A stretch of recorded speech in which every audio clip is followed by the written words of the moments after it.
Yo, buddy, the movie review is here. I am Chris Moore and welcome back to the channel, guys. And today we will be talking about X-Men Dark Phoenix. From what I understand, there's a whole load of negativity surrounding this film.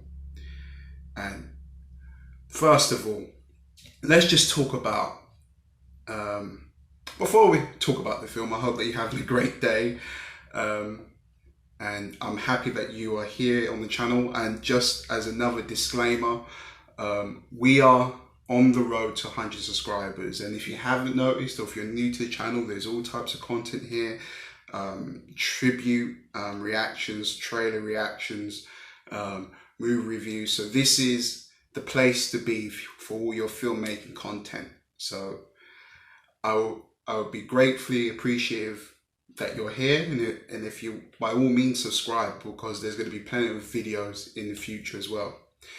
So with that being said, let's talk about Dark Phoenix.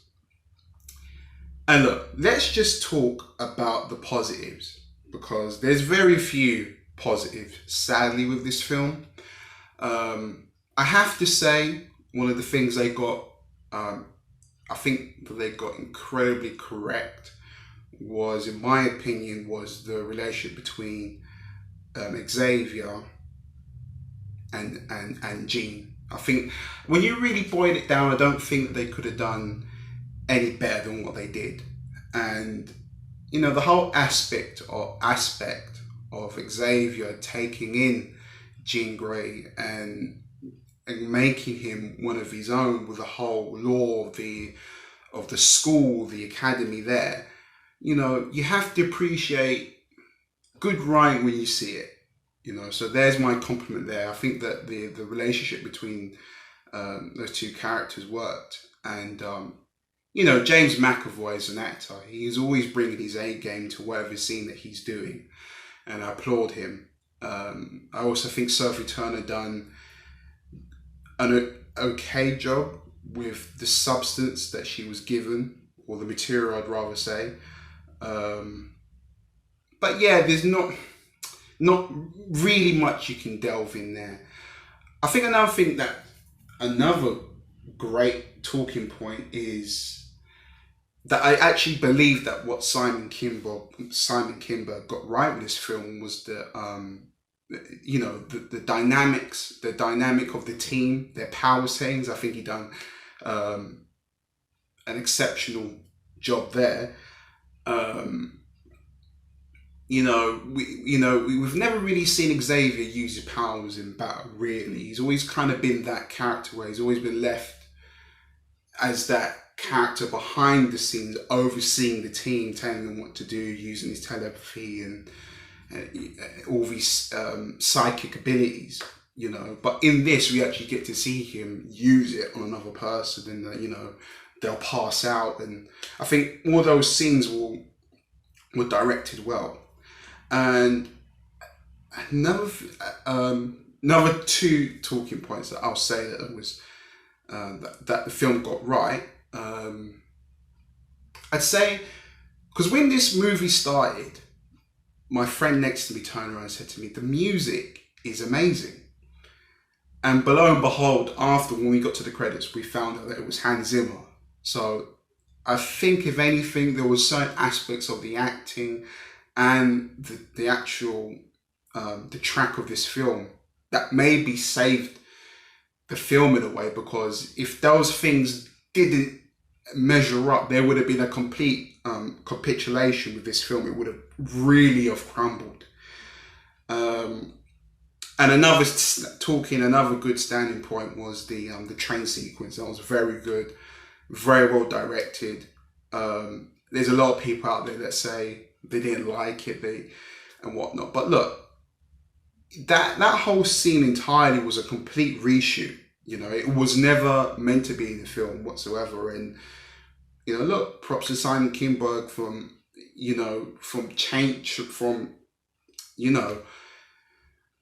to not staying on the fence and trying, you know, another idea. You know, you got to applaud that as a director, because it's hard to make decisions like that. So well done to him on that part.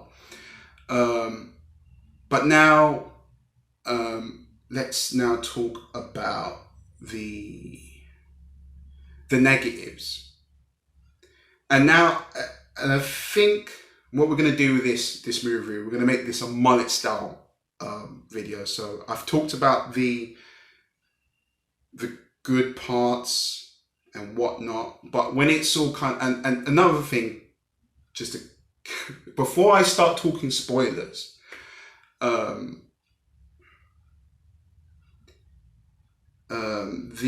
villain was atrocious. Just there was no thought into it whatsoever. I you know what? I'm trying to remember the film, and I can't even really tell you who that villain was. That's how bad it was. So I'm just gonna leave it at that. Really, guys. But all in all, this is gonna. So this segment of the video is the review, and I'm gonna now talk spoilers. But if you're still here for the review, I would give this film. I'd give it. Be nice. To me, I look at things differently. You know, so I'm gonna give this film a 6 out of 10. That is. People are going to think that's like way too lenient, that's way too kind, but 6 to me is quite bad, in my opinion. So guys, if you have seen Dark Phoenix, you can stay here, but if you have not, thank you for watching that. But yeah, guys, put this in your watch later. You know, I'm sure you can go on your YouTube settings and put it to watch later and come back to this very point here at 7 minutes. Okay, in 5 seconds. 1, 2, 3, 4, 5. Silk spoiled. So look, the only way that I can give you how this film made me feel, an analogy, is that imagine if, because with Simon Kimberg, he gets everything right. He gives you a high, right? And then he does all the correct things, and then he just smashes you into the floor like you've done a complete face plant onto the ground. That's how it feels like when I was watching Dark Phoenix. It's like, because here's the thing, the film is not as bad as what everyone's been saying. It's not a 2 out of 10. You know, there are shades of brilliance in this film. But, you know, I always think it's like your football team, you know. If they get battered 8-0, it's like you can accept that you've been beaten by the better team. But when you've been keeping 8% possession and the other team's only had 20% possession, and then they score a last-minute goal in stoppage time, it feels like a kick in the nuts. This is what this film feels like to me. It feels like a kick in the nuts, you know? Because the whole scene, look, man, I don't know how we're going to this video is going to be about 15 minutes. So I have to get this off my chest because this has been pissing me off. It's so annoying how nobody saw this whatsoever. Where this film, so the beginning happens, yeah, we're all sitting there, we're thinking to ourselves, me and my mates are thinking, you know, this is not actually as bad as what everyone's been saying. So in the back of my head, I'm thinking to myself, right, when is this film going to crumble and when is it going to just come apart? So the whole space mission, so before that, there's an encounter between Raven and Jean. And Raven is the character that turns up to her and goes, don't worry, I know you're nervous and whatnot, but it's going to be okay. I get it. From a writing standpoint, I get it, yeah, that she has got her back. Brilliant, yeah. The scene starts, they start flying off into space, you know, brilliantly directed, great music. I'm thinking, where the fuck is this film gonna go wrong, right? So they get into space, you know, they start saving people and whatnot, and they start using their abilities, which I thought was brilliant. And there's two things that annoyed me badly. Was when Miss Raven or Cyclops says you only got 20 seconds, And the dude that can disappear, he goes in, yeah. He goes to get the guy, right? Bear in mind, they've got everyone else. He's the last one in there. He's got 20 seconds, and he can transport between different places, right? Then there's like this awkward pause, and it's in the film. He's just holding this guy, and I'm thinking, you've got 20 seconds, and I'm telling you now, for 2 seconds, he's got the guy, and he's turning in slow motion. I'm thinking, what the fuck is this? Take the guy and get into the other spacecraft where all the other people are. And it's not like he got there, right? And this last astronaut was like stuck, or like his arm was like caught in a door or something, you know? Then I could understand if there was that gap of time where he's struggling to get this guy and there's nothing he can do. I would get it. But he gets there, he does nothing, really.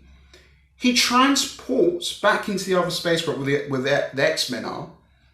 And then he's like, oh, I'm sorry. Come on, man.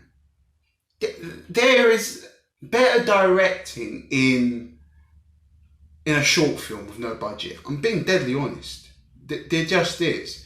And the icing on the cake, and that scent that really annoyed me. It aggravated me. Never like any other film did. So I remember what I was just talking about earlier with Raven and Mystique, talking about how Raven's got her back. Yeah. This solar flare gets into Jean and then it blows up. The craft blows up with Jean Grey in it. Yeah. And Raven is just there, just watching this explosion. Her reaction is this. Come on, you just had a scene with her talking about how you had her back. She blows up in space and that's your reaction. This is like, I'm sorry, even if one day the director sees this video, I'm sorry, but that was like a dog shit squared moment.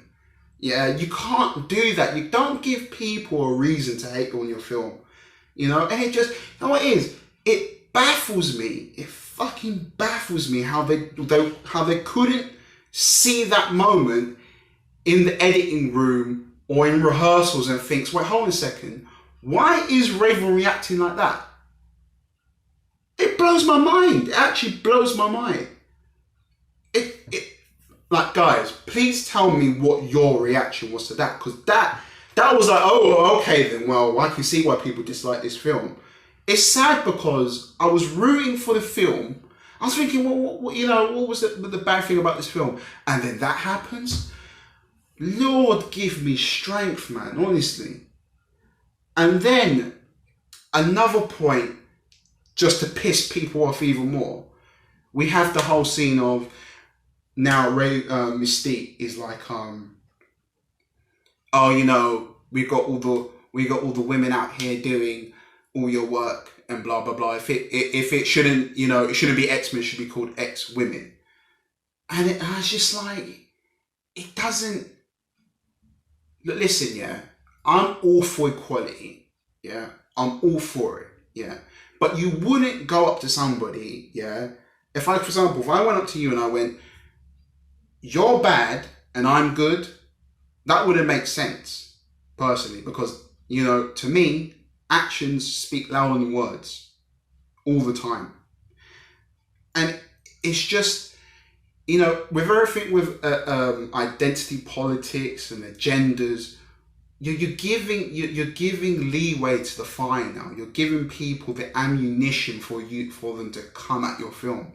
Yeah, I'm all for equality. I'm all for all those great roles. One of my favorite films this year was Alita: Battle Angel. Yeah, and it starred a main character with a girl, and it was fucking brilliant. Yeah. Just as a filmmaker, please, please, please, actions speak louder than words. You do not need to talk about it in third person. Just don't do it. I don't care. I don't want to know. Yeah. With any character, I don't want to know. Third person does not work. Yeah. When you're talking about character, it just never worked. Yeah. And just to top this thing, because now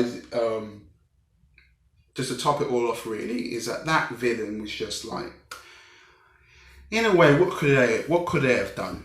You know, it's like, and her whole backstory gets told back through a flashback, and you know, just a mess, just a mess. You know what? I'm leaving it there, guys. You know what? Anyone that's still been here for a spoiler review, with Naomi just thinking about it, it's from a 6, it's gone down to a 5. It's just there's too many schoolboy errors in this film. And you know what, guys? That concludes it. Please like, comment, and subscribe. And I'll see you in the next